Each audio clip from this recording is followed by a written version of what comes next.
Welcome to the woods. Welcome to a new year. An old one gone, a new one just begun. And I've had a pretty decent break. 3 weeks, I think, since I've sat down to talk to you. And it's been nice. And I hope you've had a good Christmas break. Hope you've had time to spend with friends and family. I got to see my kids and my grandkids. Too much food. Too much alcohol. But such is the way during the festive period. And it's been a nice break. And it's good to be back. And I got to thinking about the year that's just gone. Because on the whole, on the surface, it wasn't that bad. Things seem to have got back on an even keel. At least for most people. Work was busy. I managed to save a little money, which, as it happens, is a good thing. And I spoke last year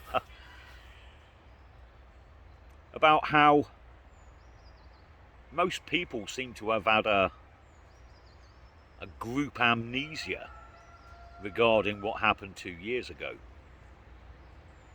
And how I found that a little frustrating. But on the flip side of that, it has been good to see a small amount of normality.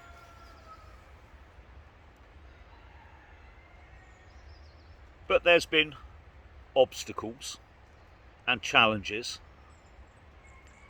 placed in our path that we knew were coming, and some that we didn't envisage. And behind most of these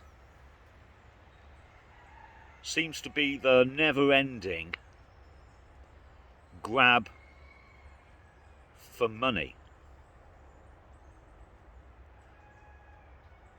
So even the war in Europe with Russia invading Ukraine, which gave our side hours and hours of debate, but was talked very little by the general population, who were just happy to be able to go about their normal lives. Even behind that war, we can see that billions and billions have been made through supplying Europe with oil and gas from the United States. How that was ensured once the pipeline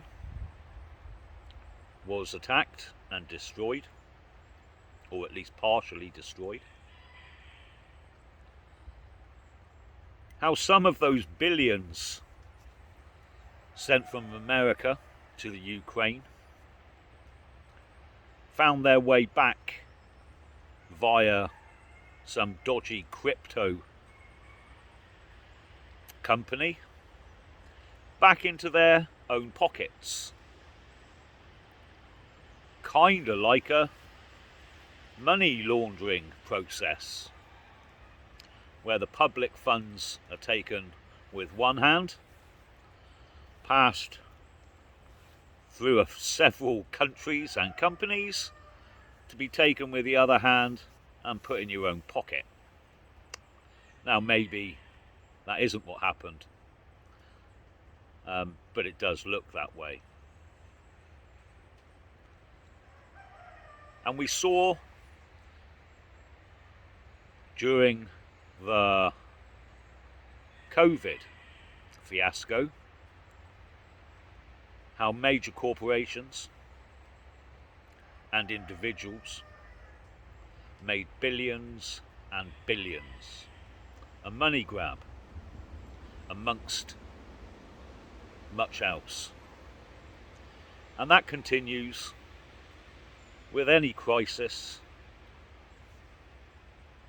that is happening by chance today.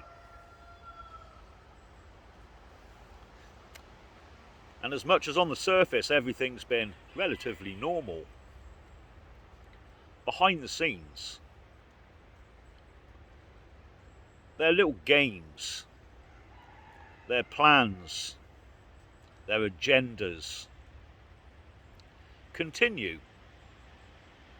at full speed, unabated.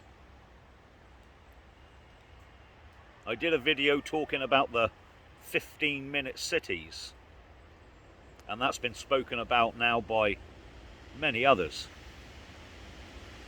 And I mentioned that it was in a town in the UK, Oxford, and I was informed in the comments that Cambridge was doing the same, and now Bath.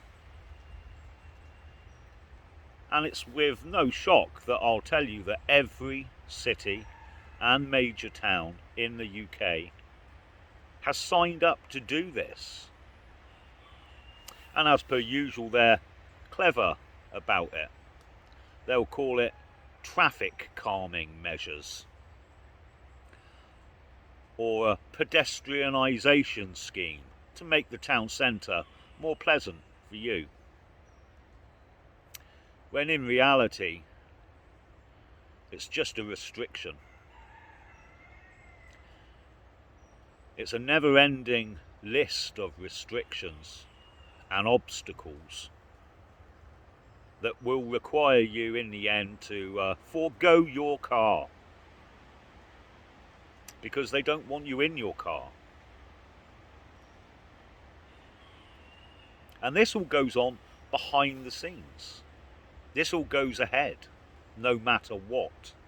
As the councillor in Oxford said, it doesn't matter what the people want, they're getting this anyway. And so we push into this new year. And these things are still happening,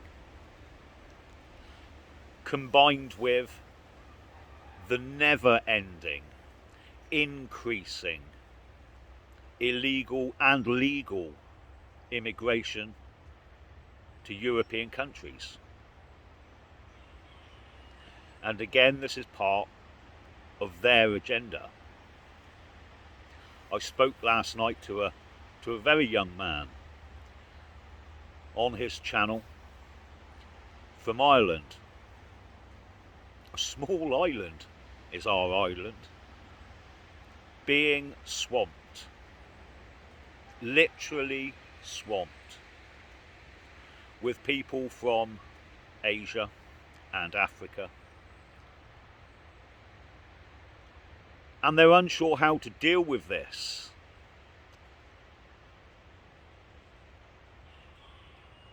Because the fact is that within a relatively short period of time, 20, 30 years, if they can't do something about it now, then Ireland will exist no longer. The Irish will be a minority in their own land. The language will disappear. Their culture, traditions, all gone. And that is something we should never live to see. And yet these politicians don't seem to have a problem with it. And they've told the general public that if you do have a problem with it, then that's hatred. Hatred for the other. Hatred of foreigners. And it isn't. It isn't hatred. It's a love for your people, for your history, for your culture, and not wanting to see that erased, eradicated, and disappear forever.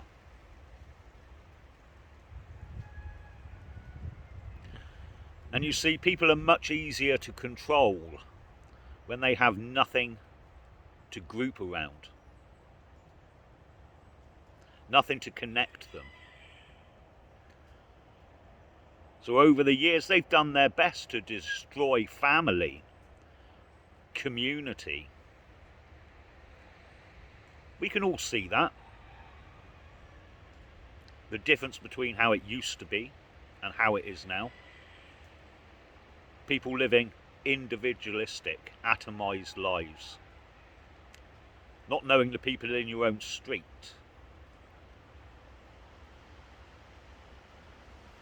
And it's all done in order to make it easier to control you. All the money they're taking and hoarding is for much the same reason.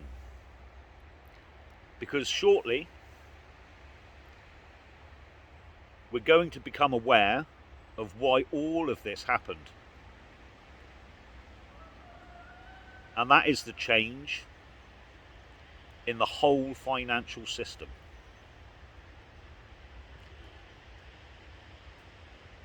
Most of you would have heard of CBDCs, central bank digital currencies. And most of you will understand what they entail. So I'm not going to bore you with the details. And I dare say for a short period of time these things will be run alongside the currency we're all used to. But without a shadow of a doubt, their objective is to eradicate cash and have only a currency that they can control.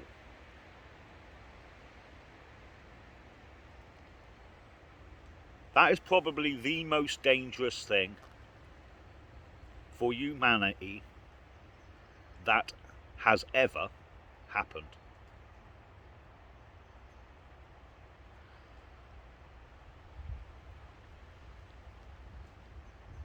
And we need to be aware that it is happening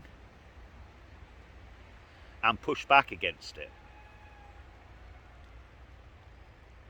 This year you're going to see more and more talk of central bank digital currencies and control measures put into neighbourhoods, and why immigration is a fantastic thing. And you need to push back on all fronts.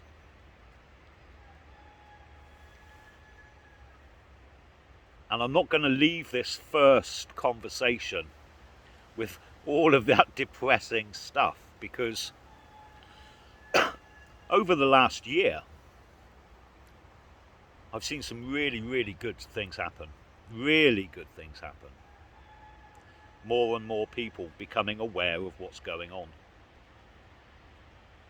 And they'll need our help to reach full enlightenment.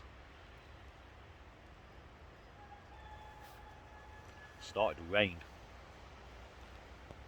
So be helpful.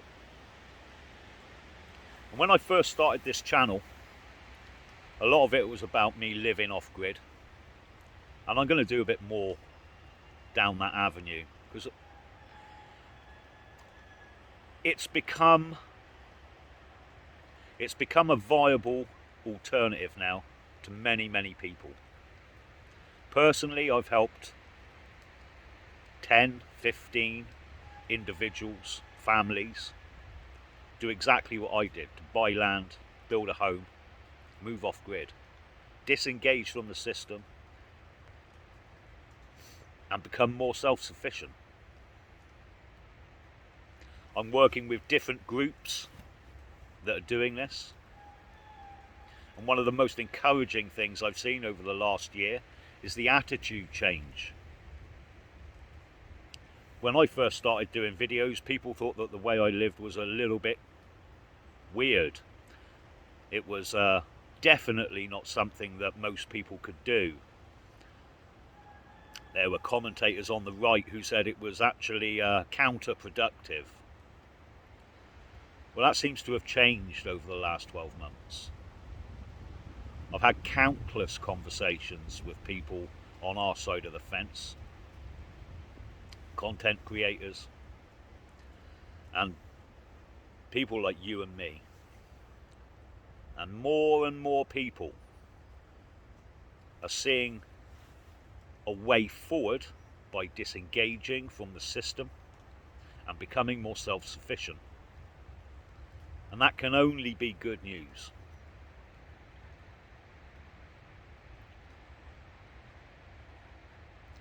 So it's not all bad news. There are things we can do. I've seen groups starting up just to socialise. Social groups. People on our side of the fence getting together, going camping, going out for a meal, leaving politics and world situations aside, just to have a good time and be in the company of like-minded people. I've seen groups get together pushing forward culture, artists, musicians, writers. What we're seeing is the beginnings of a parallel society. Social activity, living arrangements, culture, all outside of the current system. This is very positive. So look for these things.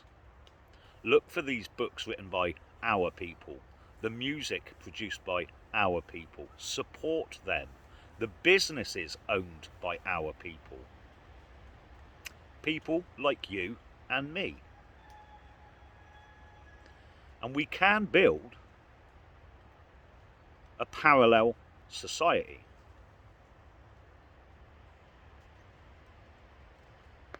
More on this next time. So thank you. Thank you for tuning in. Spread this message far and wide. Share the video. And I'll speak to you soon, people. See ya.